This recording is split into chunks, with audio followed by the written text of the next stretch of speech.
वज़ीर आज़म शहबाज शरीफ गडियल अरब इमारात जे हिक ॾींहं जे दौरे ते रवानो थी वियो। नाइब वज़ीर आज़म इसहाक डार, वफ़ाक़ी वज़ीर ख़्वाजा आसिफ़ अतारण ऐं ख़ासि मुआविन तारिक फ़ातिमी बि वज़ीर आज़म सां गॾु।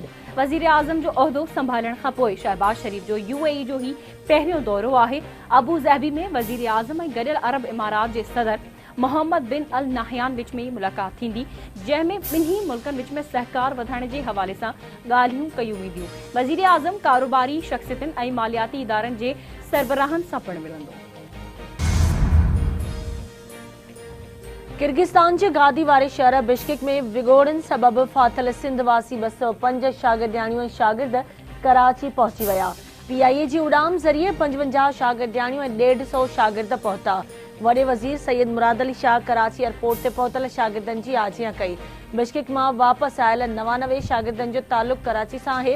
हैदराबाद 22, नौशरो फिरोज जा 15, खैरपुर 13, सखर ऐं नवाबशाह मां 12, बदीन दादू मीरपुर ख़ास ऐं जेकबाबा जा 5, टंडो आदम 3, जामशोर ऐं कश्मोर जा 2, कंधकोट, पनवा, किलेंथर पार्कर मां हिकु शागिर्द शामिल।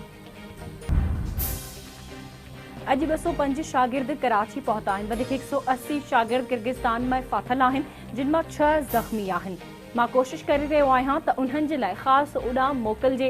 सिंध जे वॾे वज़ीर सैयद मुराद अली शाह जो कराची एयरपोर्ट ते मीडिया सां ॻाल्हियूं। संदसि चवणु आहे त अल्लाह जो शुक्र आहे त शागिर्दनि जी हिफ़ाज़त सां वापसीअ खे यक़ीनी बणायो वियो।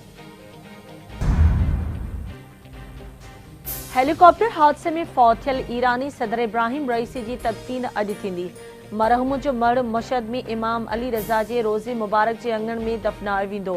इब्राहिम रईसी ऐं ॿियनि जी जनाज़े निमाज़ में लखे माण्हुनि जी शिरकत।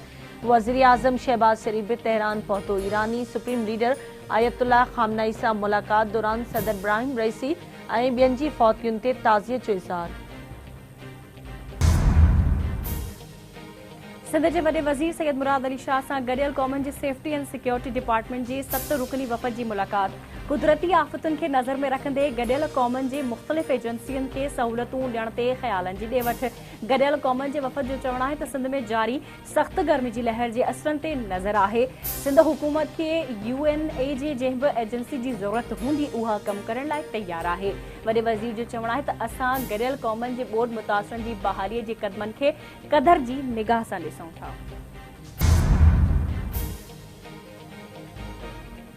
अमरीकी सफ़ीर डोनाल्ड ब्लूम जी वफ़द सां मलीर में तारीख़ी चूंडके कब्रिस्तान जो दौरो। सियाहत ऐं सक़ाफ़त जे सूबाई वज़ीर ज़ुल्फ़कार अली शाह चूंडके कब्रिस्तान जे तारीख़ी हैसियत बाबति अमरीकी सफ़ीर खे आगाही ॾिनी।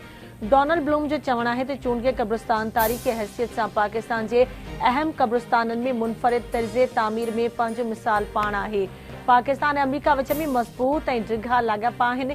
ॿिन्ही मुल्कनि विच में सियाहती लाॻापा वधीक मुस्तहकम करण जी ज़रूरत आहे। सियाहनि लाइ अमरीकी वीज़ा हासिल करण में आसानियूं पैदा कयूं वेंदियूं।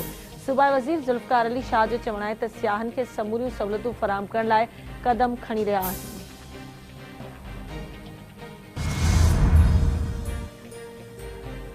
रोहड़ी वेझो ॻोठ हसन चौहान में खूह अंदर किरियल बकर खे कढण दौरान 2 सगन भाइरनि समेत 3 नौजवान फौत थी विया। फौतियुनि में शहजादो अब्दुल जब्बार ऐं अब्दुल लतीफ़ चौहान शामिल। फौतियुनि जा लाश घर पहुचण ते कोहराम मची वियो। इलाइक़े में सोग जी लहर। हैदराबाद में CTD ऐं रेंजर्स जी गडियल कार्रवाई। दहशतगर्द कमांडर गिरफ़्तार। कार्रवाई दौरान पाबंदी पयल TTP जो मक़ामी कमांडर गिरफ़्तार। हैंड ग्रेनेड हथ। गिरफ़्तार दहशतगर्द ते CTD थाणे ते दहशतगर्दी एक्ट तहत केस दाख़िल। CTD तर्जमान चवे थो दहशतगर्द सवात में सिक्योरिटी फोर्सिस सां मुक़ाबले दौरान ज़ख़्मी बि थियो हो।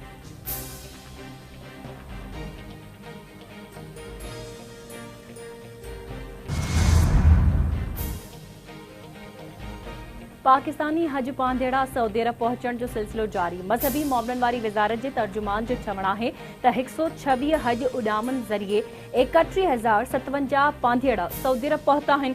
अॼु 12 उॾामनि ज़रिए वधीक 2,450 पांधेड़नि खे मदीने शरीफ़ पहुचायो वेंदो। प्राइवेट स्कीम जा 2000 खां मथे हज पांधेड़ा सऊदी अरब पहुची विया आहिनि। पाकिस्तान खां जिद्दे लाइ सिधी रीति हज उॾामनि जी शुरूआति सुभाणे खां थींदी।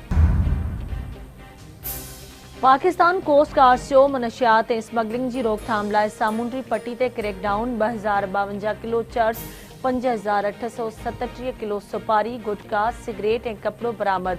कोस्ट गार्ड 7 स्पीड बोट से 18 गाड़ियों 2,96,000 लीटर पेट्रोल ऐं डीज़ल भी कब्ज़े में वठी छॾियो। डेयरी ऐं बेकरी जूं शयूं, ग्रोसरी आइटम्स ऐं कॉस्मेटिक्स जूं शयूं भी बरामद कयूं। वफ़ाक़ी वज़ीर मोहसिन नक़वी पारां मुनशियात ऐं स्मगलिंग ख़िलाफ़ पाकिस्तान कोस्ट गार्ड जी कारकर्दगी जी वाखाण, क्रैकडाउन तेज़ करण जी हिदायत।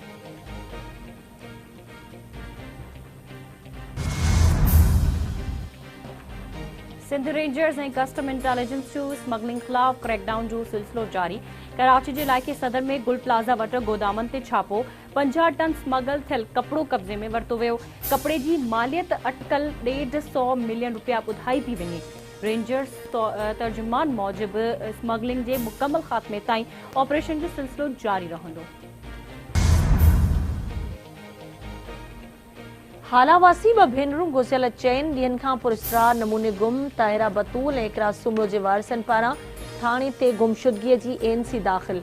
ॻोल्हा बावजूद ॾस पतो न पइजी सघियो। वारसनि मूजिबि हुननि जी कंहिं सां दुश्मनी नाहे। नींगरियुनि जी ॻोल्हा में मदद कई वञे। बरतानिया में आम चूंडूं 4 जुलाई ते थींदियूं। बरतानवी वज़ीर आज़म ऋषि सुनक बादशाह चार्ल्स सां मुलाक़ात खां पोइ वक़्त खां अॻु चूंडुनि जो ऐलान करे छॾियो। संदसि चवण आहे त हू सभु कुझु ठीकु करण जी दावा नथो करे, पर हिन वक़्त ताईं जेको हासिल कयो उन ते फ़ख़ुरु आहे।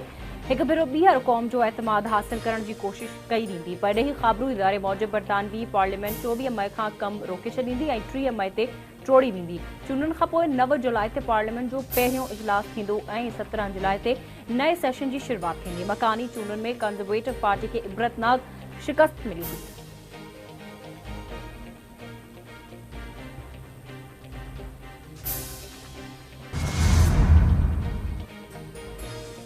नॉर्वे, आयरलैंड ऐं स्पेन फ़लस्तीन खे आज़ाद रियासत तौरु तस्लीम करण जो फ़ैसिलो करे वरितो।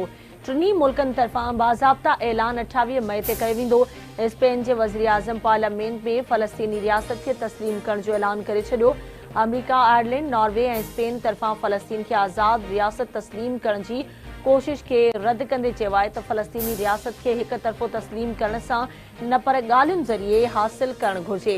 व्हाइट हाउस जो चवणु आहे त अमरीकी सदर सम्झे थो त हिक तरफ़ो फ़लस्तीन खे रियासत तस्लीम न कयो वञे। जो बाइडन पंहिंजी पूरे करियर में बरियासती हल जो मज़बूत हामी रहियो आहे।